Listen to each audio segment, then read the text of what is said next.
আচ্ছা, কারো কোনো কোয়ারি থাকলে অবশ্যই কমেন্টে করতে পারো, ঠিক আছে? এগুলি কি, এগুলো কি পড়তা দিদি? পড়তা দিদি বুঝলাম না। আমার কথা যদি বলো, দেখো আমি তো যেহেতু পড়াতাম, তাই জন্য আমাকে মোটামুটি অনেক কিছু বই ফলো করতে হতো। এখন আরও বেশি বই ফলো করি, মানে আমি নিজে যখন পড়েছিলাম তখন যে কটা করেছিলাম, এখন যেমন বলতে পারো এই যে উপরের দিকে সহায়িকাগুলো দেখছো, এতগুলো সহায়িকা আমার কাছে ছিল না। আমি এই ইয়ার কিছুদিন আগেই নতুন কিনলাম, কারণ যেহেতু পড়াতে গিয়ে আমারও লাগে, মানে আমার স্টুডেন্টদেরকেও তো কোয়েশ্চেনে ভ্যারিয়েশন প্রোভাইড করতে হবে, কারণ কদিন পর থেকে ওদের আবার আরও মক টেস্ট নেবো। মক টেস্টগুলো আমি নিজেই কম্পাইলেশন করি, কোয়েশ্চেনে দিয়ে প্রোভাইড করি, তাই জন্য বইগুলো লাগে। এবার আমার কাছে যত ভ্যারিয়েশন থাকবে আমি তত কোয়েশ্চেন ভ্যারাইটি দিতে পারবো, আর সব রকমভাবে আমাদেরকে প্রিপেয়ার হয়ে যেতে হবে, সেই জন্য আর কি। ঠিক আছে, আমার প্রিপারেশন বলতে আমি যেহেতু পড়াতাম, তাই জন্য মোটামুটি বেশিরভাগ বই পড়ার চেষ্টা করতাম। ঠিক আছে, এক্সামটা সত্যি কথা বলতে দেবো বলে দিয়েছি এরকম নয়, হ্যাঁ, ওদেরকে পড়াতে পড়াতে আমিও ফর্ম ফিল ইন করেছিলাম, দিয়ে দিয়েছিলাম।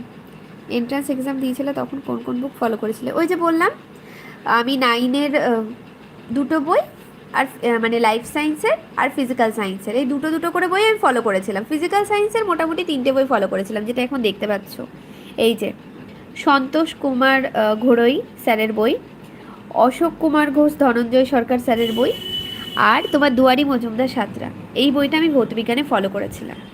আর লাইফ সায়েন্স মোটামুটি তোমার দুটো, এই সাঁতরা ছায়া ফলো করেছিলাম। আর সহায়িকা একটু একটু দেখেছিলাম, কিন্তু এতগুলো সহায়িকা তখন আমার কিন্তু ছিল না।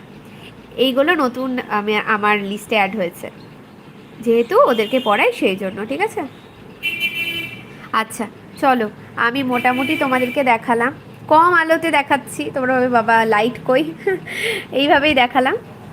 আর যদি কারো কোনো কোয়ারি থাকে তাহলে আমি আবার আরেকদিন আসবো, ঠিক আছে?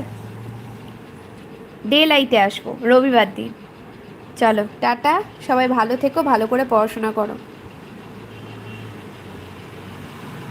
আর অবশ্যই ভিডিওটা তোমরা কিন্তু শেয়ার করে দিও। কিন্তু ব্যাপারটা হলো ইউটিউবের ভিডিও লাইভ অফ করে কি করে?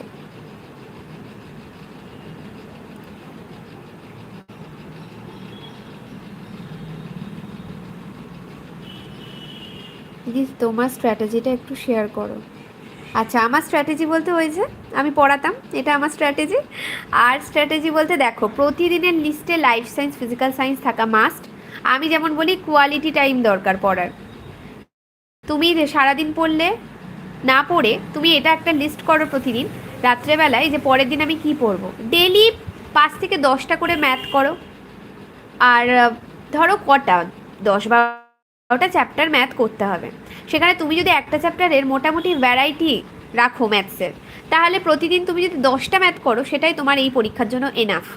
ডেলি ম্যাথ রাখলে, ইংলিশ রাখো ডেলি আধা ঘন্টা ম্যাথ করলে, বা 15 মিনিট ম্যাথ করলে, আর 15 মিনিট ধরো ইংলিশ দেখলে, বা আধ ঘন্টা ইংলিশ দেখলে ভালো করে মন দিয়ে।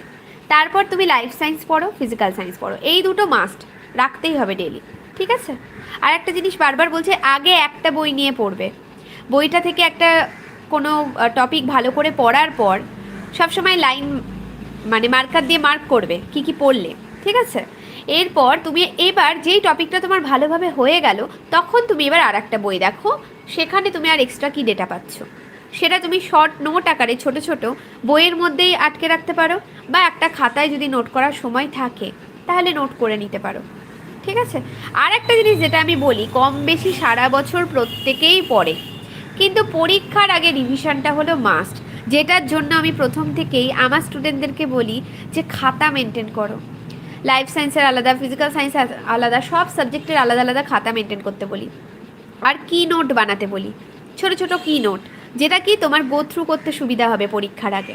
তারপর একটু মার্ক করে রাখো কোন জায়গাগুলো বেশি ইম্পর্টেন্ট, যেগুলো তোমার যাতে রিভিশন দেওয়ার সময় চোখে পড়ে। তো এই ছোট ছোট ব্যাপারগুলো মেনটেন করা উচিত, মানে এটা আমার মনে হয়। আচ্ছা, এবার